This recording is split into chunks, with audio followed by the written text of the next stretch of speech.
નમસ્કાર મિત્રો, ગયા લેક્ચરમાં આપણે એમિનો એસિડ વિશે ઘણી બધી ચર્ચાઓ કરી. હજુ એમાં થોડીક ચર્ચાઓ કરવાની આપણે બાકી છે. પણ હવે અહીંયા આપણે એમિનો એસિડમાંથી પ્રોટીન કેવી રીતે બને એ બાબત ઉપર ચર્ચા કરવાની છે. તો એની શરૂઆત આપણે આ રીતે કરીએ છીએ. સૌથી પહેલા આપણે વાત કરવાની છે ડાયપેપ્ટાઇડ નું નિર્માણ.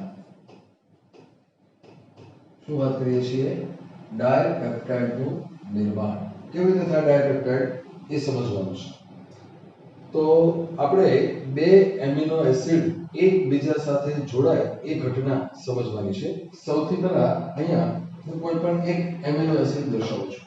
દાખલા તરીકે અહીંયા કાર્બન, અહીંયા હાઇડ્રોજન, આ સી ડબલ બોન્ડ O, અહીંયા OH. આ બધું તમે બહુ સારી રીતે હવે જાણો છો. અહીંયા NH2 આ સમૂહ છે. અહીંયા હું બતાવું છું H એટલે કે આ ગ્લાયસીન છે. આ શું છે? ગ્લાયસીન. એમિનો એસિડ ગ્લાયસીન છે. હવે જ્યારે બીજો એક એમિનો એસિડ આ ગ્લાયસીન અહીંયા લખીએ થોડું જગ્યા વધે આપણી પાસે. તો ગ્લાયસીન જે છે એની સાથે એની બાજુમાં જ્યારે કોઈ બીજો એક એમિનો એસિડ ગોઠવાય છે તો અહીંયા હું એને આ રીતે બતાવું છું. ધારો કે આ સી એની સાથે સી ડબલ બોન્ડ O, અહીંયા છે OH, અહીંયા છે N એની સાથે H, અહીંયા H, અહીંયા H અને અહીંયા CH3 એટલે કે આ એલેનિન છે. તમે જે જાણો છો એવા એક્ઝામ્પલ અહીંયા આપણે લઈએ છીએ. અહીંયા CH3 R તરીકે હોય એટલે એલેનિન છે, અહીંયા હાઇડ્રોજન છે એટલે શું છે? ગ્લાયસીન છે. તો જ્યારે આ બે એમિનો એસિડ એકબીજાની બાજુમાં આવે છે ત્યારે તમે જુઓ કે પહેલા એમિનો એસિડનો જે કાર્બોક્સિલ સમૂહ છે એનો OH અને બીજા એમિનો એસિડનો જે એમિનો સમૂહ છે એનો હાઇડ્રોજન એ બે બાજુમાં આવે છે. પરિણામે બસ હવે આટલું જોવાનું હતું. બાકી તમને ખ્યાલ છે કે અહીંયાથી આટલો ભાગ દૂર થઈ જશે અને એ અહીંયા બનાવી નાખે છે પાણીનો એક અણુ. તો આ બે દૂર થઈ ગયા એટલે આ OH કાર્બન ઉપર થઈ ગયો અને આ હાઇડ્રોજન નાઇટ્રોજન ઉપર થઈ ગયો. પરિણામે આ બેની વચ્ચે હવે બંધ બની જશે. કોની કોની વચ્ચે બનશે? કાર્બન અને નાઇટ્રોજન. તો અહીંયા આ બે બંધ બન્યા પછી જે પરિસ્થિતિ સર્જાય છે એ સમજીએ આપણે. તો આ કાર્બન જે હતો એ નામ છે, એની સાથે ડબલ બોન્ડ ઓક્સિજન, એની સાથે આ આલ્ફા કાર્બન એ કાર્બન છે, એની સાથે આ હાઇડ્રોજન છે, અહીંયા NH2 સમૂહ એ એમ નામ જે હતો એ છે, અહીંયા આ હાઇડ્રોજન છે. તો આટલો ભાગ જે હતો એમ નામ લખ્યો છે. તો ઓલી બાજુથી આમાંથી આ હાઇડ્રોજન જતો રહ્યો એટલે વધે છે શું? અહીંયા તો કે નાઇટ્રોજન છે, એની સાથે હજી એક હાઇડ્રોજન, અહીંયા કાર્બન, અહીંયા હાઇડ્રોજન છે, અહીંયા CH3 છે, આ COOH આમ છે. તો આ કાર્બન અને નાઇટ્રોજન એ બંનેની વચ્ચે અહીંયા આ બંધ બની જશે. આ નવો બંધ છે. કોની કોની વચ્ચે બને છે? કાર્બન અને નાઇટ્રોજન વચ્ચે નવો બંધ બને છે અને આ બંધ એનું નામ છે પેપ્ટાઇડ બંધ. શું નામ છે એનું? પેપ્ટાઇડ બંધ. અને આટલી જે રચના આખે હવે જોડાઈ ગયું છે બંને, એને નામ આપવામાં આવે છે ડાયપેપ્ટાઇડ. શું નામ છે એનું? ડાયપેપ્ટાઇડ. જોજો અહીંયા ભૂલ ન પડે. બંધના નામ ઉપરથી ડાયપેપ્ટાઇડ લખ્યું છે આપણે. આ એમિનો એસિડ છે, આ બીજો એમિનો એસિડ છે, બે જોડાઈ ગયા તો એને ડાય એમિનો એસિડ એવું નથી કહેતા આપણે. ઓલામાં કહેતા હતા એક મોનોસેકેરાઇડ બીજો મોનોસેકેરાઇડ જોડાઈ ગયા એટલે બની ગયું ડાયસેકેરાઇડ. કાર્બોદિતમાં આપણે એવું કહેતા હતા, અહીંયા આપણે એવું કહેતા નથી. બંધના નામ ઉપરથી એને કહેવામાં આવે છે ડાયપેપ્ટાઇડ. તો આ એક અને આ બીજો આ બે એમિનો એસિડ એકબીજા સાથે જોડાણા આ આખો જે ઘટક છે એ હવે બની જાય છે ડાયપેપ્ટાઇડ. તો આવી રીતે ડાયપેપ્ટાઇડનું નિર્માણ થતું હોય છે. ઓકે, હવે શું થશે જોજો. તો આ જે ડાયપેપ્ટાઇડ છે એને આગળ લઈ જઈએ આપણે તો સમજો આટલો જે ટુકડો છે એને હવે આગળ આપણે સમજવા માટે લઈ જઈએ. શું સમજવાનું છે જોઈએ પહેલા કે હવે અહીંયા આપણે લખશું પોલીપેપ્ટાઇડ નું નિર્માણ. શેનું નિર્માણ જોશું આપણે? પોલીપેપ્ટાઇડ નું નિર્માણ. ઓકે, તો પોલીપેપ્ટાઇડ કેવી રીતે બને એ સમજીએ. તો હજી હમણાં આપણે જે ડાયપેપ્ટાઇડ બનાવ્યો છે એ અહીંયા મૂકીએ છીએ આપણે. આ જે છે આ ડાયપેપ્ટાઇડ છે. હવે જોજો આ ડાયપેપ્ટાઇડ છે એની અંદર આ જે છેડો છે અહીંયા COOH આવેલું છે. શું આવેલું છે અહીંયા? COOH. એને હું છૂટું પાડીને લખું છું. એ COOH આ રીતે છે. C ડબલ બોન્ડ O અને અહીંયા છે OH. આમ છે.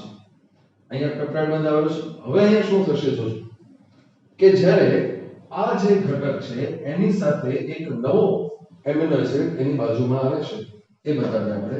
તો અહીંયા આપણે બતાવીએ, ધારો કે આ છે નાઇટ્રોજન, અહીંયા હાઇડ્રોજન, આ હાઇડ્રોજન, કાર્બન, હાઇડ્રોજન, અહીંયા CH2OH આમ છે.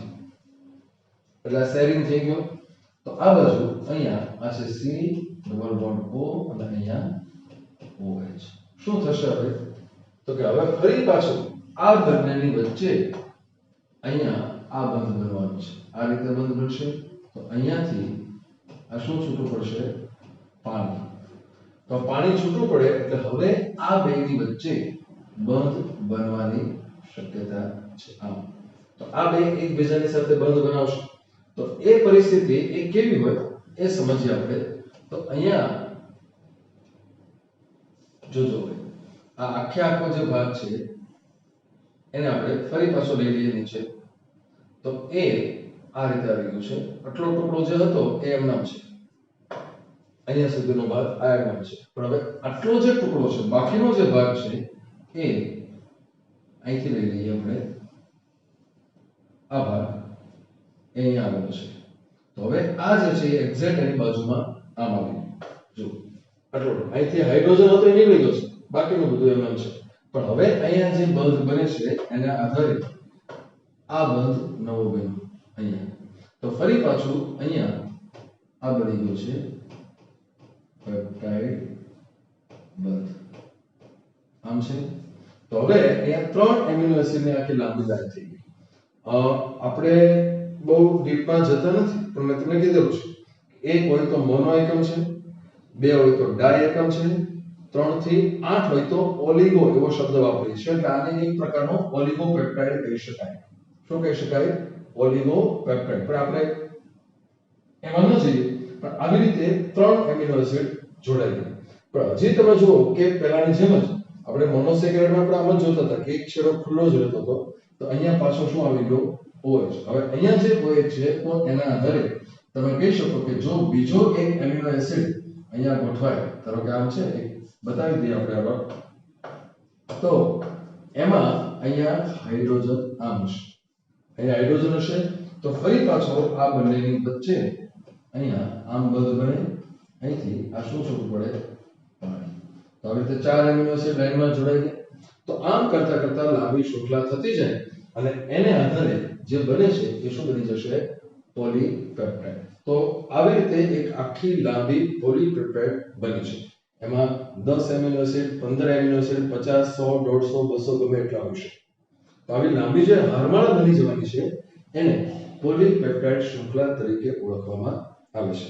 નેક્સ્ટ આપણે વાત કરીએ કે જો હજી અહીંયા પણ હું તમને દર વખતે કહેતો નથી પણ તમને અહીંયા ખ્યાલ આવી જવો જોઈએ કે આ જે ઘટના અહીંયા બને છે એ ઘટના પણ નિર્જલીકરણ છે.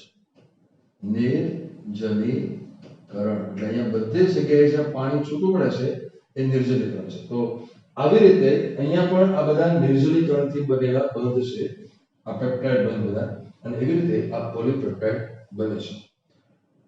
હવે અહીંયા તમે જુઓ કે આ આખી જે શૃંખલા છે એ શૃંખલાની અંદર તમને જોવા મળે છે કે ગમે એમ તમે ગણો, ધારો કે આપણી 50 છે, 60 છે કે 70 કે 200 છે, પણ આ શૃંખલાની જે શરૂઆત થઈ, જ્યાં શરૂઆત થઈ એટલે કે આ પહેલો એમિનો એસિડ છે, તો પહેલો એમિનો એસિડ જે હોય છે એમાં અહીંયા આપણને જોવા મળશે કે આ એમિનો સમૂહ છૂટો હશે.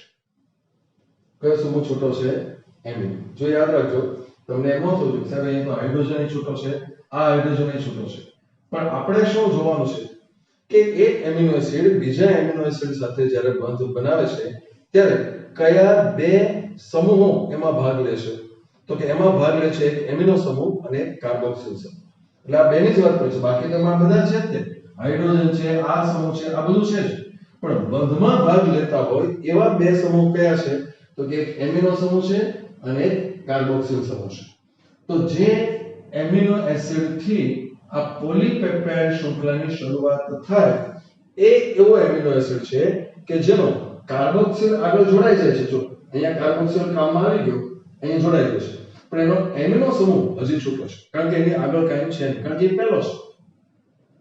તો પહેલો એમિનો એસિડ કે જેનો આ ભાગ જે છે એ એમિનો સમૂહ છૂટો ધરાવતો હોય છે, એ ભાગ એને આપણે એન ટર્મિનલ એવું નામ આપશું.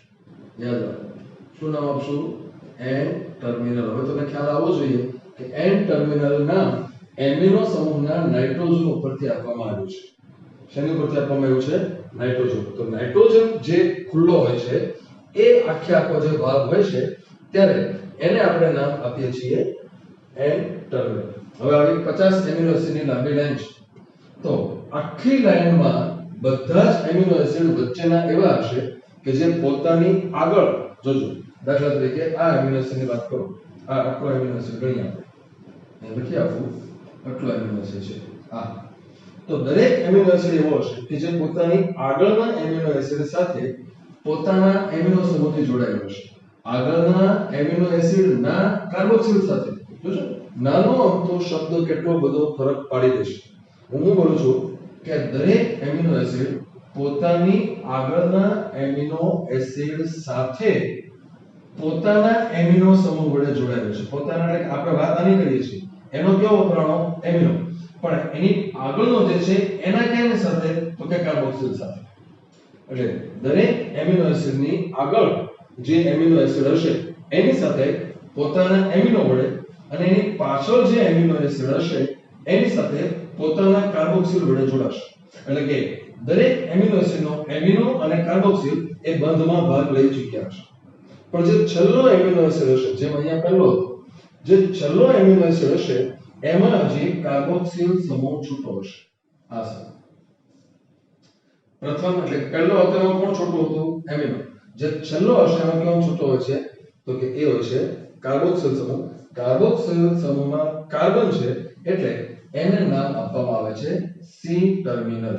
યાદ રાખો, શું નામ છે એનું? C terminal. ટર્મિનલ એટલે છેડો.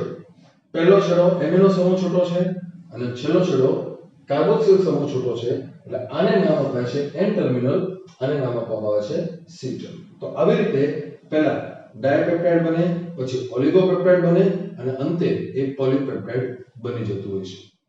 હવે અહીંયા આપણે શું સમજવાનું છે કે પોલીપેપ્ટાઇડ બની જાય એ પછી જ આગળની બાકીની બધી ક્રિયાઓ થતી હોય છે.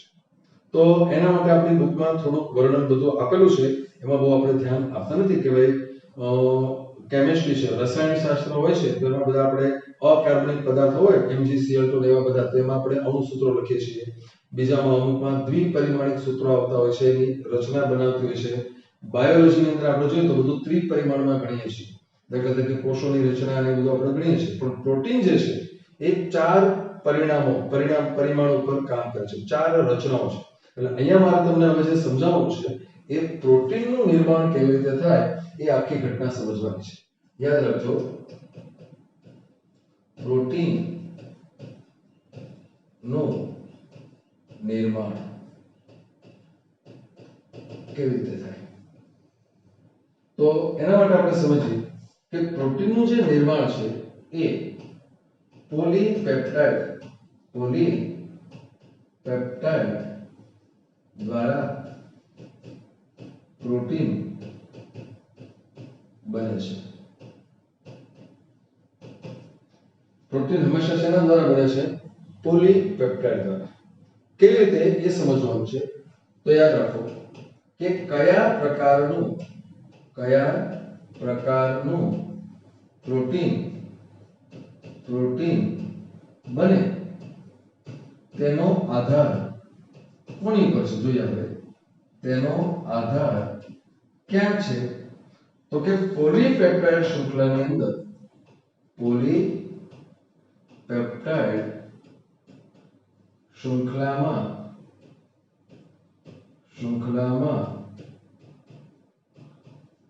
જે પોલીપેપ્ટાઇડ બની છે એમાં એમિનો એસિડ ની સંખ્યા, એનો ક્રમ અને એના પ્રકાર ઉપર આધારિત છે। ત્રણ શબ્દો ઉપર આપણે ભાર મૂકવાનો છે કે પ્રોટીન આપણા શરીરમાં હજારો પ્રકારના પ્રોટીન છે, પણ યાદ રાખો કે આ બધા જે પ્રોટીન હોય છે કેવી રીતે બને છે અને બધા જ પ્રોટીન એકબીજાથી અલગ કેમ પડે છે એનો આધાર કોની ઉપર છે? તો કે પ્રોટીન જે પોલીપેપ્ટાઇડમાંથી બનેલું છે, ઓકે, એ પોલીપેપ્ટાઇડની શૃંખલા જે હોય એમાં એમિનો એસિડની સંખ્યા, એટલે કે કેટલા એમિનો એસિડ છે, ઓકે, એ કયા ક્રમમાં ગોઠવાયેલા છે અને કયા પ્રકારના એમિનો એસિડ છે। તો એનું એક એક્ઝામ્પલ હું તમને આવું આપું કે આપણી પાસે અંકો કેટલા છે? તો કે જો 0 થી શરૂ કરીએ આપણે તો 0 1 2 3 4 5 6 7 8 અને 9 એટલે ટોટલ 10 અંકો છે। માત્ર 10 જ અંકો છે, 10 સિવાય કશું નથી, છતાં આપણે કરોડો અબજો ગણી ન શકાય એટલી સંખ્યાઓ બનાવી શકીએ છીએ। એનું કારણ શું છે? તો કે જે સંખ્યા છે એમાં અંકોની સંખ્યા કેટલી છે? 1 છે, 2 છે, 3 5 7 કેટલા આંકડાની રકમ છે, ઓકે, અથવા એમાં ક્રમ શું છે? 1 પછી 2, 2 પછી 1, 3 પછી 4, 5 પછી 7, અથવા એનો પ્રકાર છે કે એકડો છે, બગડો છે, પાંચડો છે, સાતડો છે, એના આધારે સંખ્યા બદલાઈ જાય છે। જો દાખલા તરીકે તમને આટલું એમ કહેવામાં આવે કે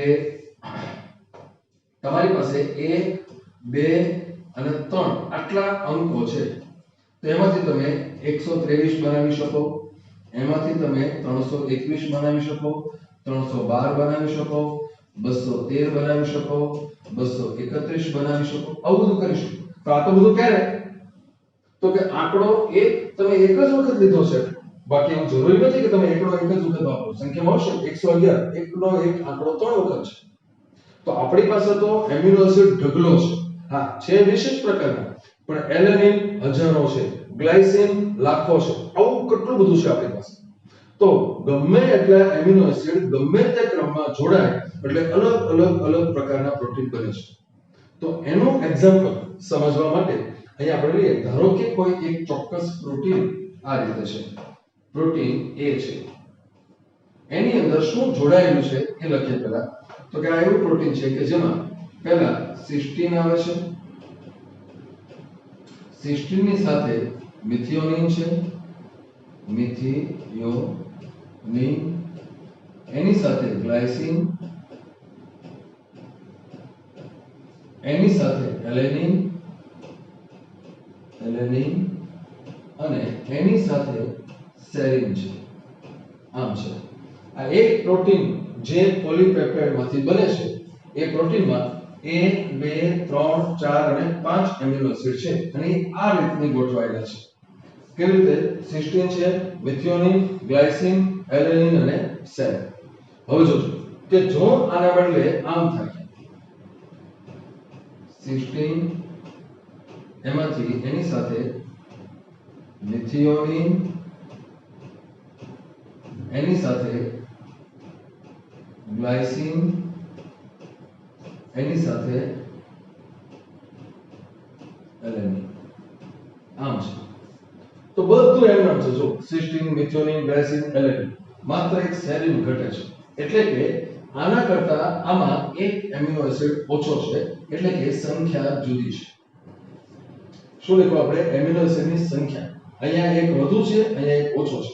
તો યાદ રાખો કે આમાંથી જે પ્રોટીન બનવાનું છે એ પ્રોટીન બીજું ગમે તે હશે, એ તો નહીં હશે। તો અહીંયા આ જે પ્રોટીન હશે એ પ્રોટીન હશે બી પ્રોટીન. યાદ રાખો, પ્રોટીનનું પ્રમાણ બદલાયું, પ્રોટીનનો પ્રકાર બદલાઈ ગયો. ક્યારે? એમિનો એસિડનો માત્ર શું બદલાવાનું?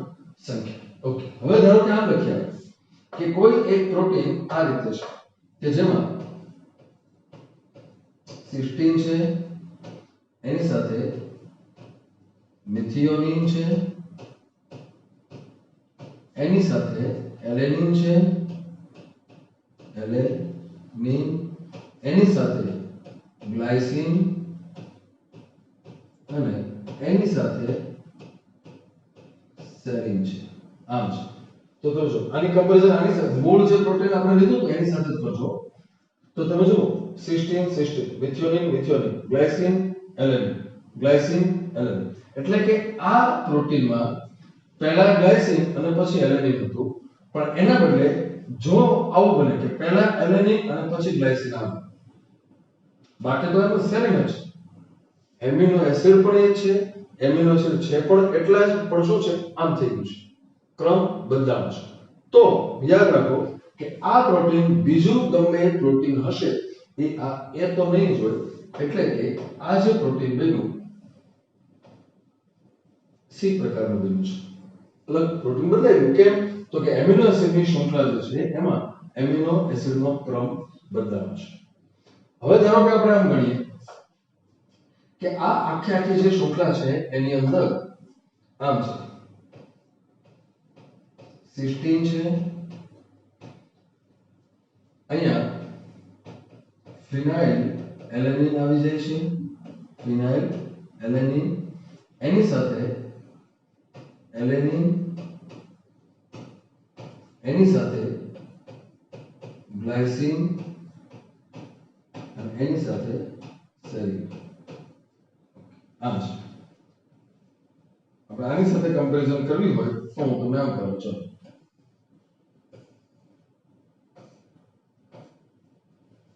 આમ લખીએ, આની સાથે જ કરીએ આપણે. આની સાથે ગ્લાયસિન છે અને એની સાથે એલેનિન છે. હા, તો આની અને આની કમ્પેરિઝન કરો. સિસ્ટીન છે, સિસ્ટીન છે, અહીંયા મિથિયોનિન હતો એના બદલે અહીંયા શું છે? ફિનાઇલ. બાકીનું બધું એમ છે. તો માત્ર એક જ એમિનો એસિડનો ફરક પડ્યો તો આ પ્રોટીન જુદું બનવાનું છે. એનો અર્થ એમ થયો કે એ સાવ અલગ પ્રકારનું પ્રોટીન હશે, એ હશે આ ડી પ્રકારનું પ્રોટીન. તો તમે અહીંયા જે એક્ઝામ્પલ જોયા, આ મૂળ પ્રોટીન છે, આ એક્ઝામ્પલ છે. અને આ ત્રણ જે એક્ઝામ્પલ મેં તમને આપ્યા, શા માટે આપ્યા?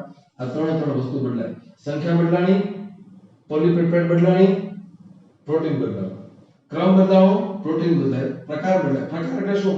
એકના બદલે બીજું. મિથિયોનિન હતો એના બદલે શું આવી ગયું? ફિનાઇલ એલેનિન. તો આવી રીતે એ બદલાતું હોય છે. તમે આગળ ઉપર ભણશો બધું જે 12મા ધોરણની અંદર આવશે આપણે, કે તમે કદાચ એક રોગનું નામ સાંભળ્યું હોય, એનું નામ છે sickle cell anaemia. Sickle cell anaemia. એમાં આવું થાય છે, આપણું જે હિમોગ્લોબિન હોય છે એમાં માત્ર અને માત્ર એક જ એમિનો એસિડ ચેન્જ થાય, રોગિષ્ટ વ્યક્તિ જન્મે છે.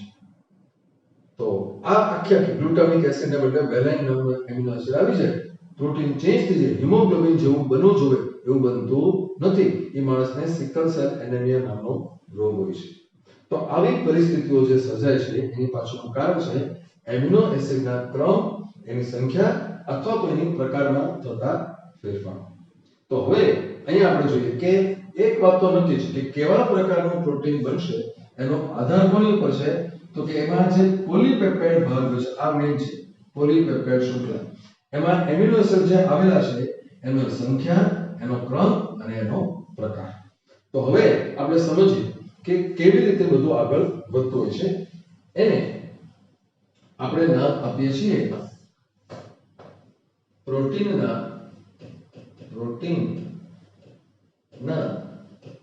વિવિધ બંધારણો.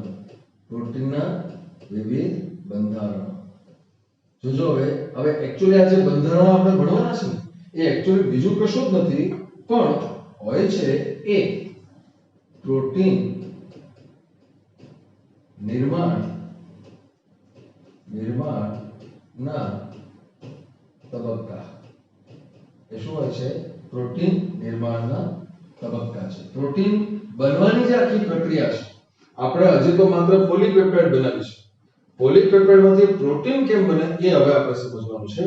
તો આ જે છે વિવિધ બંધારણો અથવા તેના જે તબક્કા છે, પહેલું સ્ટેપ, બીજું સ્ટેપ, ત્રીજું, ચોથું, એ જે સ્ટેપ છે એ આ રીતે જોવા મળે છે. એ હોય છે, અહીંયા લખીએ આપણે,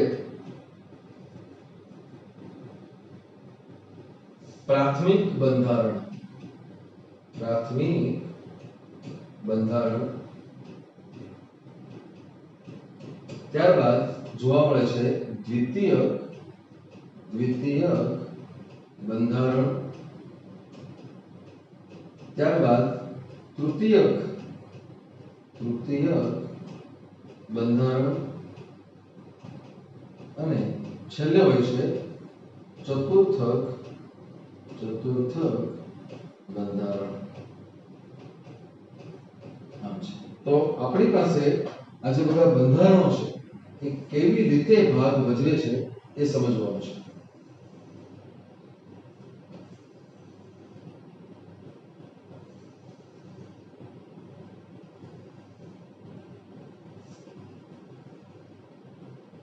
તો આ ચારે ચાર બંધારણોમાં શું ફેરફારો અને કેવી રીતે પ્રક્રિયા આગળ વધે છે એ જુઓ તમે.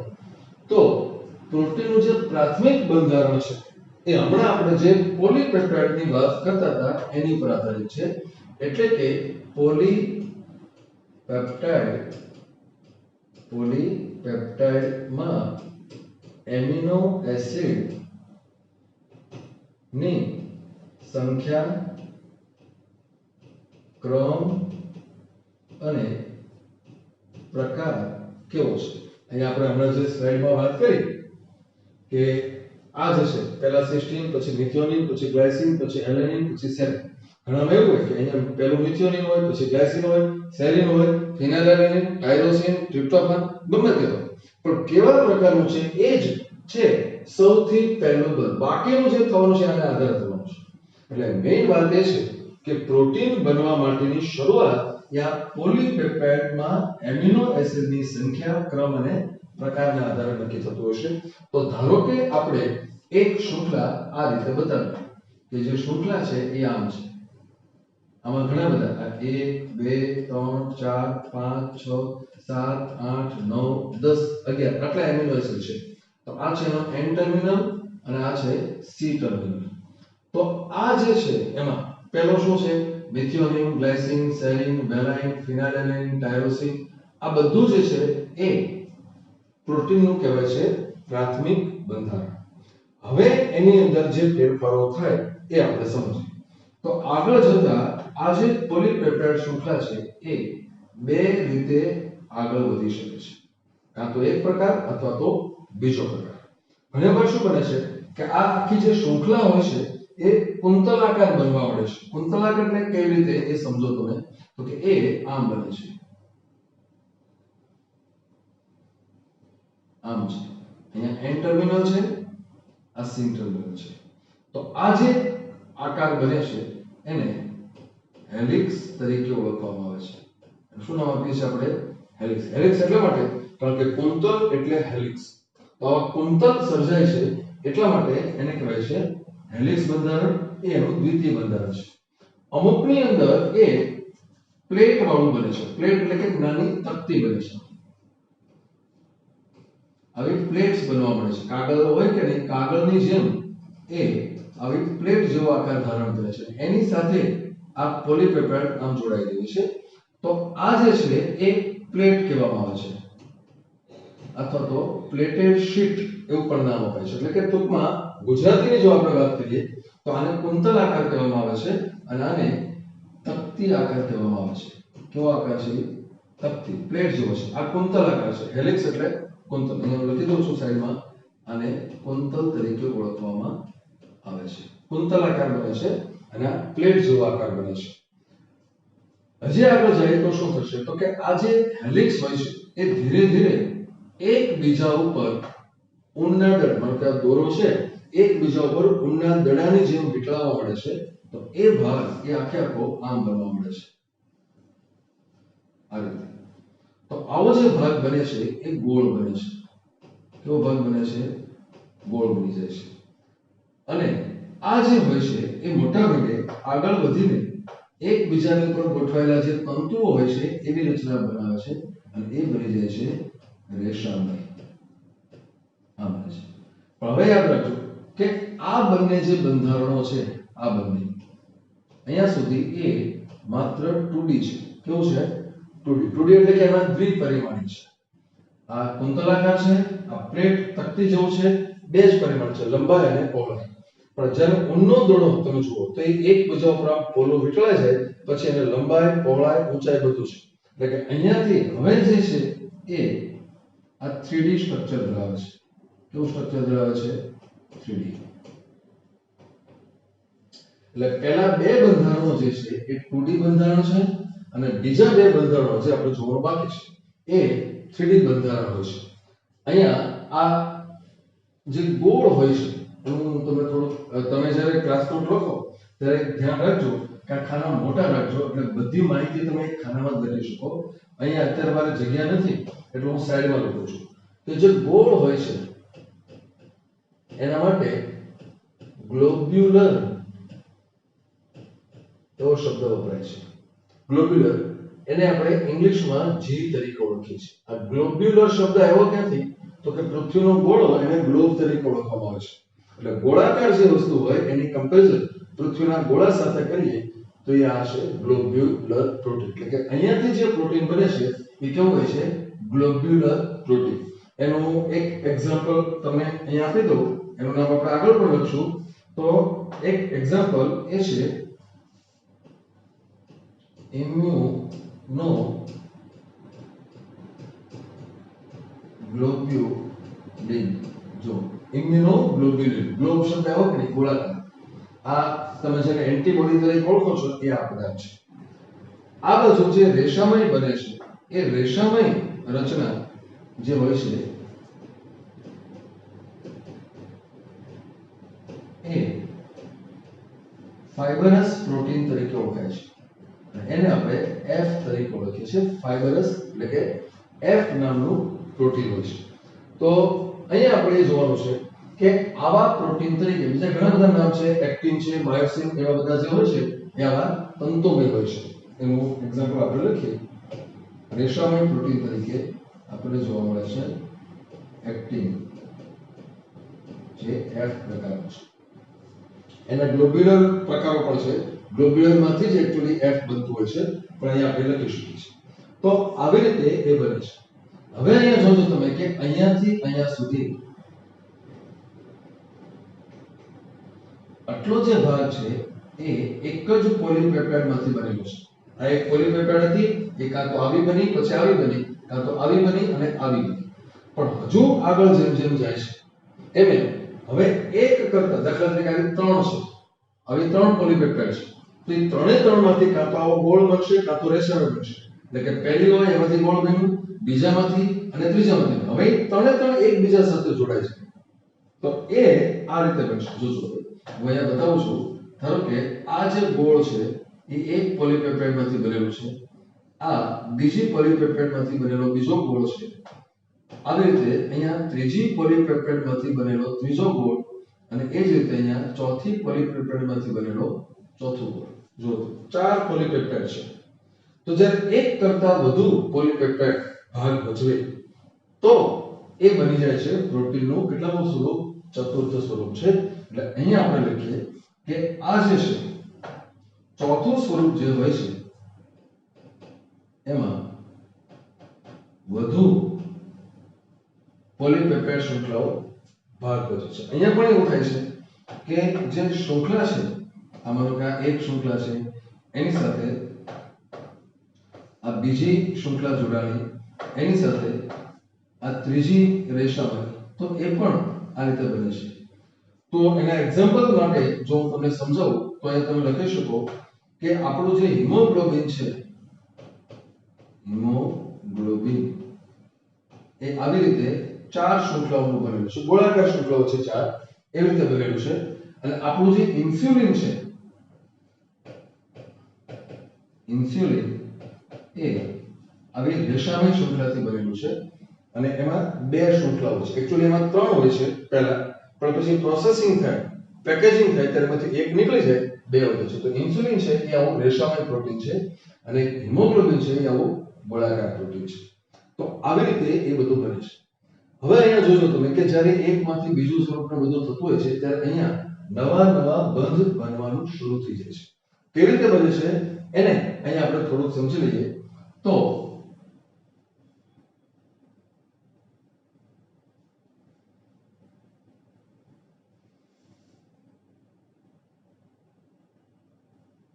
જો આમ છે આ આખી આકૃતિ આપણી બુકમાં, હા, જેની પાસે જૂની બુક હશે એમાં આ આકૃતિ નહીં હોય, એમાં જૂની આકૃતિ હશે.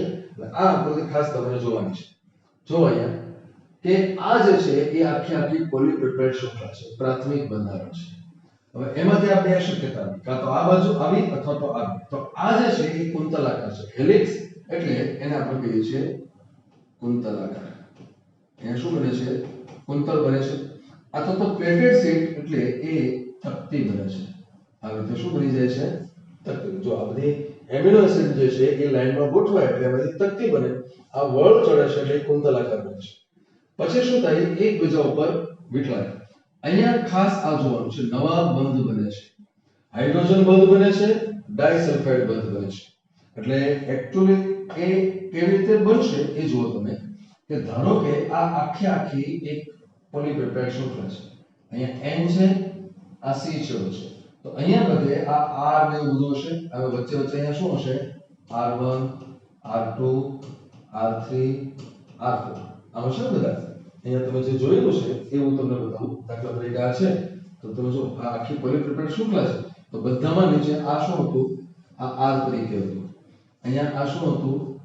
R તરીકે હતું. અહીંયા શું હતું? આ R છે. અહીંયા પણ આ શું છે? R છે. તો આ બધા R સમૂહો છે અહીંયા. તો જ્યારે એક મોટી પોલીપેપ્ટાઇડ બનેલી હોય છે ત્યારે એ પોલીપેપ્ટાઇડની અંદર અહીંયા બધા R છે. હવે જ્યારે વળ ચડે છે ત્યારે આ બધાના R એકબીજાના સંપર્કમાં આવે છે.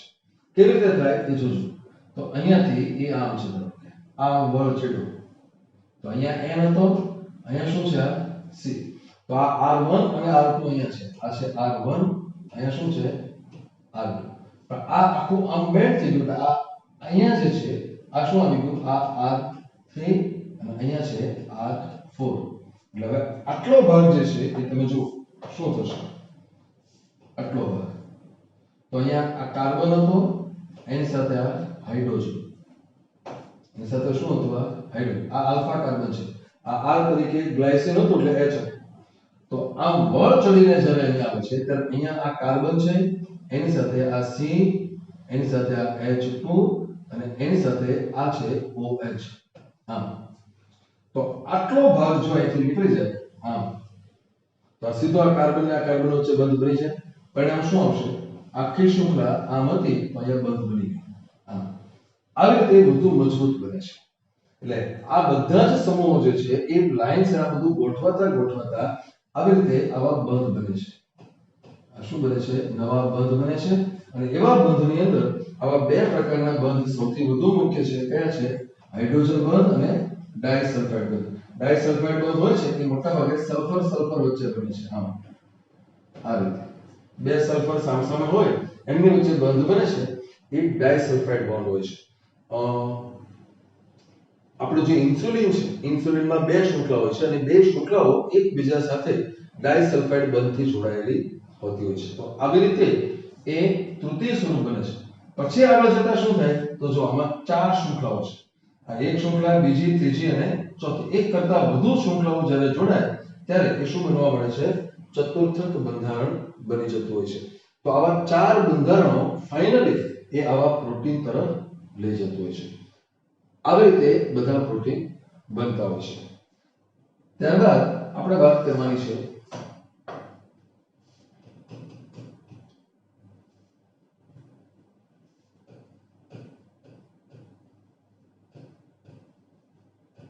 સંયુગ્મી પ્રોટીન.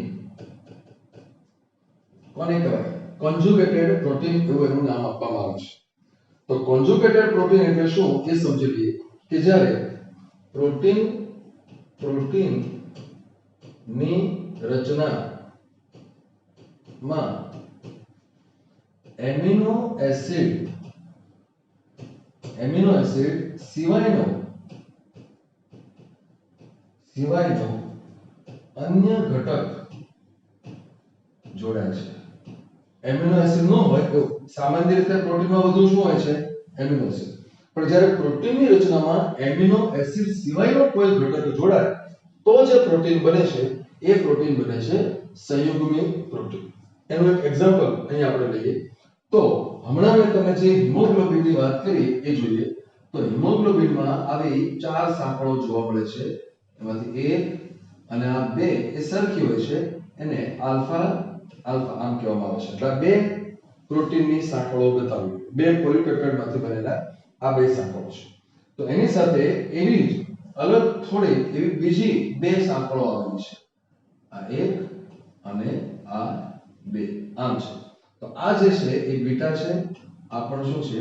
બીટા. તો હિમોગ્લોબિનની રચનામાં 4 સાંકળો છે, બે આલ્ફા અને બે બીટા. પણ જો તમે કે માત્ર આટલું હોત ને તો એ નોર્મલ પ્રોટીન હોત, પરંતુ એવું હોવાને બદલે અહીંયા આપણને જોવા મળે છે કે આ ચારે ચાર શૃંખલાના કેન્દ્રમાં અહીંયા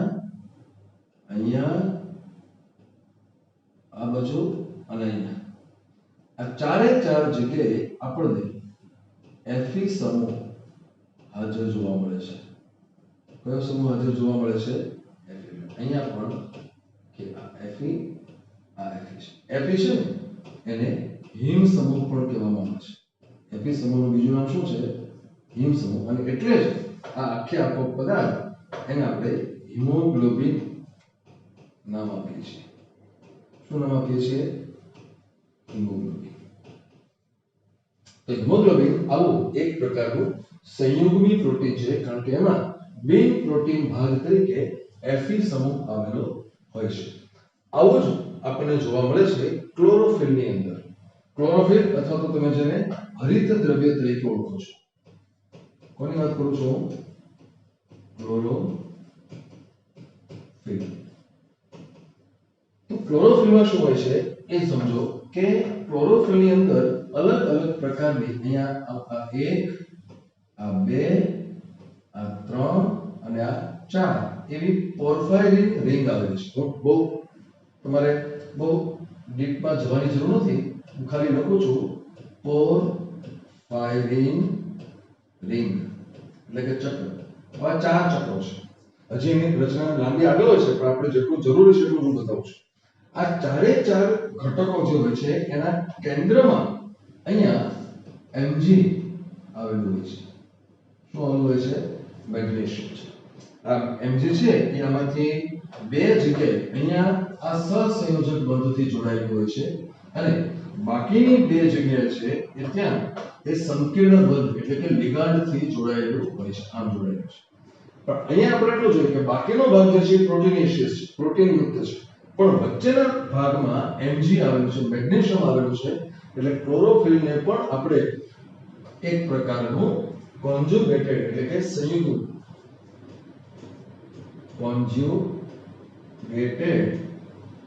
પ્રોટીન તરીકે ઓળખીએ છીએ. કોન્જુગેટેડ પ્રોટીન તરીકે ઓળખીએ છીએ. સંયુગ્મી પ્રોટીન કોણ કોણ છે? હિમોગ્લોબિન અને ક્લોરોફિલ. તો આ બધી બાબતો એ આપણે પ્રોટીનના સંદર્ભમાં ભણવાની થશે.